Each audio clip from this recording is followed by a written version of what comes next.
paz do Senhor, povo de Deus. Grande abraço do pastor Gilvan Marques. Mais uma vez, chegamos aqui pelo nosso canal, agradecendo ao Deus Yahvé, o Deus vivo, por esta oportunidade que Ele nos concede de estarmos na sua santa e majestosa presença. Aonde você estiver, receba um forte abraço do pastor Gilvan Marques.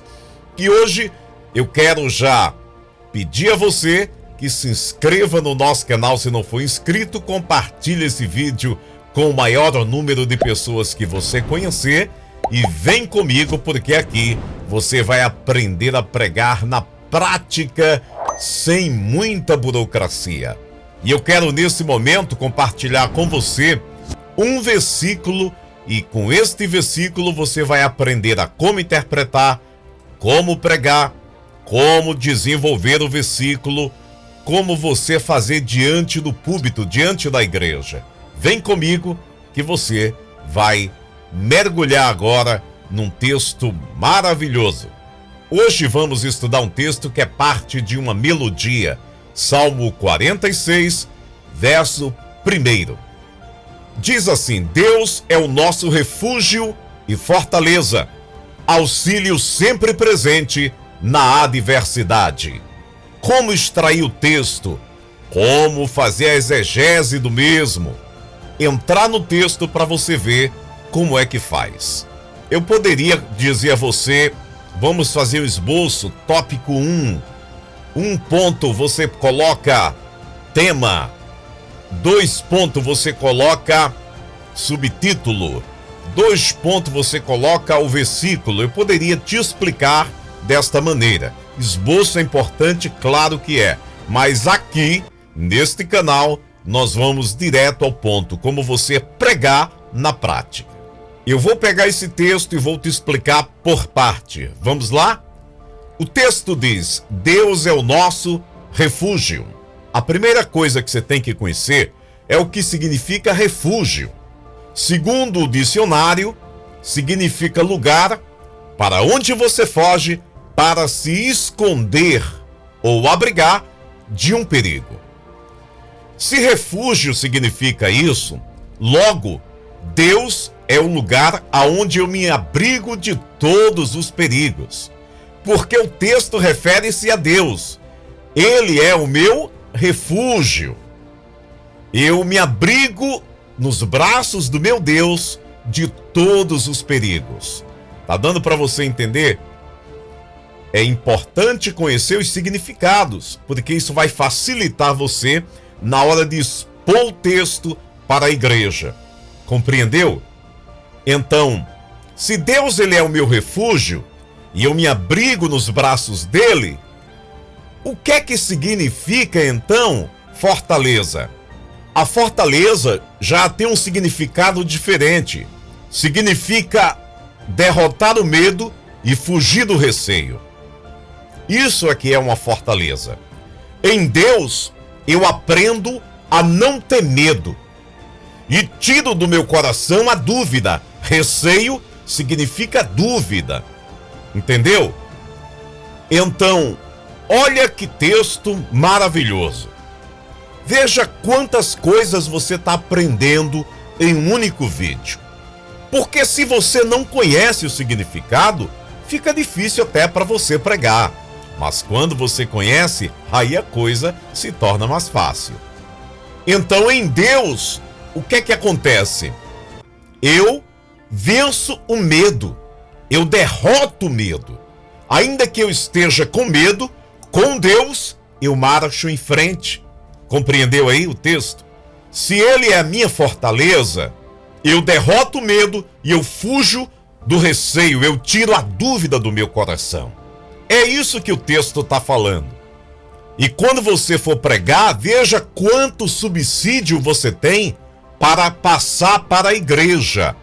Você só consegue arregimentar todos esses conhecimentos se você conhecer os significados dos textos. Leia e verifique de cada texto o que significa cada palavra que você desconhece. Porque isso vai te dar subsídio, vai te dar pano na manga para você pregar para a igreja e não titubear. Isso é que é o mais importante. As pessoas ficam de olho em cada orador que vai para o púlpito. E tem orador que não tem firmeza, titubia, fala aquela palavra com dúvida. E a igreja percebe. A noiva de Deus é inteligente. Ela sabe quando a pessoa está lá na frente, conhece e domina o assunto, e quando ela também tem dificuldade de transmitir aquilo que nem ela está entendendo. O texto também afirma que Deus é socorro na adversidade. E o que é que significa socorro? Ajudar alguém que encontra-se em situação de perigo. Compreendeu? Além de refúgio e fortaleza, Deus também é socorro. Ou seja, em momentos de perigo, você vai ser ajudado por Deus, quando você está abrigando debaixo da sua proteção. Não tema o medo nem o perigo, se você está nos braços de Deus. Quando eu falo isso para a igreja, veja que de um texto só que nós estamos mergulhando, há muitas coisas que eu posso falar. Por exemplo, agora eu poderia esticar um pouco mais falando de socorro. Quantas vezes você, quem sabe, ligou para um amigo te socorrer com um carro quebrado, ou para alguém passar a noite no hospital com aquela pessoa que estava enferma e a pessoa disse que não podia, entendeu? Na hora do socorro, na hora que você precisou, virou as costas para você. Você pode buscar N assuntos que fala em relação ao socorro, como pode também afirmar que, na hora que você precisou, fulano estava muito distante, mas veio te socorrer. Então você vai mesclando ali os assuntos e colocando que Deus, ele está presente também como socorro. Na hora que você estiver em perigo, ele vai te abrigar, te proteger e te guardar de todo mal. Observe que o texto, no final, ele fala que ele é socorro na adversidade, nos momentos difíceis. Agora você pode pegar essa palavra e falar um pouco sobre ela. E o que é que significa adversidade? As adversidades são os reveses da vida, os infortúnios, os momentos difíceis, a falta de sorte, como alguns dizem.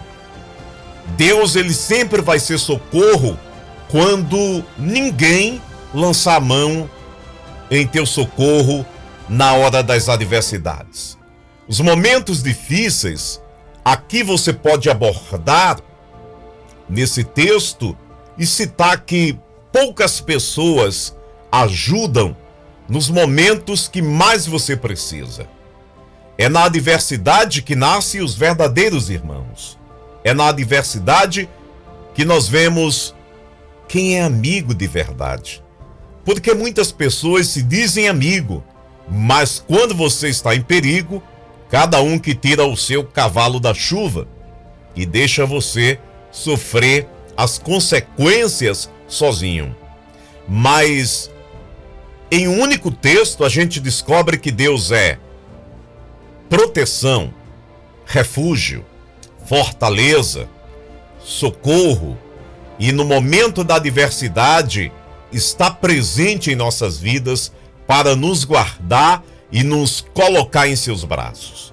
Então, quando você, meu irmão, pega esse texto e esmiuça ele, compreendendo, interpretando o que está no texto, se eu não conhecesse os significados das palavras, era difícil, até para eu explicar aqui para você. Mas a partir do momento que eu pesquiso e vejo, o que é que vai acontecer? Eu tenho mais firmeza na hora de falar para você. Ou seja, eu não tenho inibição. Porque eu sei que o que eu estou falando é o que está no texto. Eu estou explicando para você. Então olha para mim. Você que vai pregar, você que vai ministrar uma palavra, conheça o texto bíblico. Não tente pregar para uma pessoa sem antes pesquisar o texto.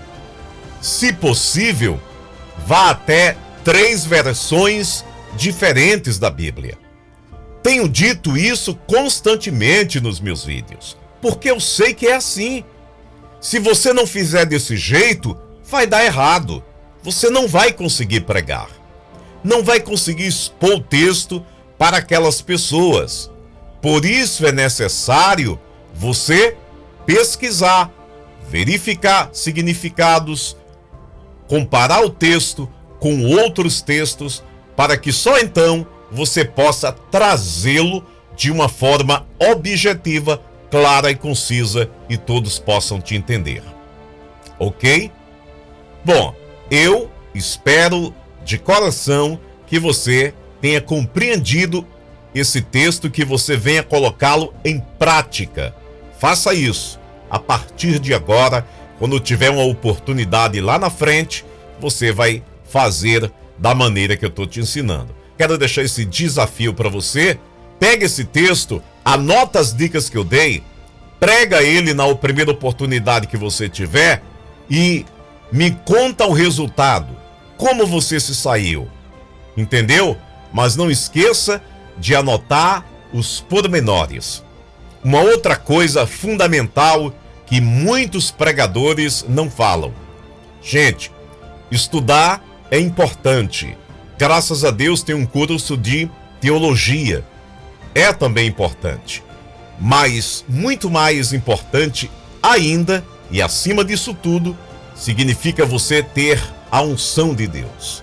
A consagração vai trazer a presença e a direção do Espírito Santo de Deus para você pregar. Lembre-se, você não está trazendo aqui um discurso político, que é um discurso de ordem natural. A Bíblia, ela é uma mistura de letras humanas com a interpretação do Espírito Santo. E para isso, a consagração entra em cena. Com a vida consagrada, você vai se dar melhor na hora de pregar. E como eu consagro, pastor? Oração, jejum. Não esqueça de fazer um jejum na sua casa mesmo. Você pode fazer isso um dia da semana, de 10 à meia-noite, faz uma vigília ali rápida, e no outro dia você faz um jejum ali de 2 horas. Durante essa vigília e durante o jejum, você vai ler a palavra, cantar louvores e fazer orações. Faça isso e você vai crescer tanto na graça quanto no conhecimento. Agora não esqueça de aliar tudo isso aí, estudo da palavra de Deus e estudos seculares, ok? Deus abençoe tua vida, tua família, você possa prosperar, crescer, alavancar, se tornar um grande pregador, uma grande pregadora da palavra de Deus. Há espaço para todos. Aliás, a ordem do nosso Senhor Jesus Cristo foi para cada um de nós irmos e pregar as Santas Escrituras a cada um daqueles que habitam este planeta Terra. Amém? Grande abraço do pastor Gilvan Marques. Olha, inscreve no canal aqui se você não for inscrito. Compartilhe esse conhecimento com outras pessoas, para que mais pessoas venham aprender como desenvolver um texto bíblico na hora de pregar. Veja que falamos muita coisa, trouxemos muitos assuntos de um único verso bíblico. Não foi legal? Então, muito obrigado você. Deus abençoe tua vida. Fica na paz.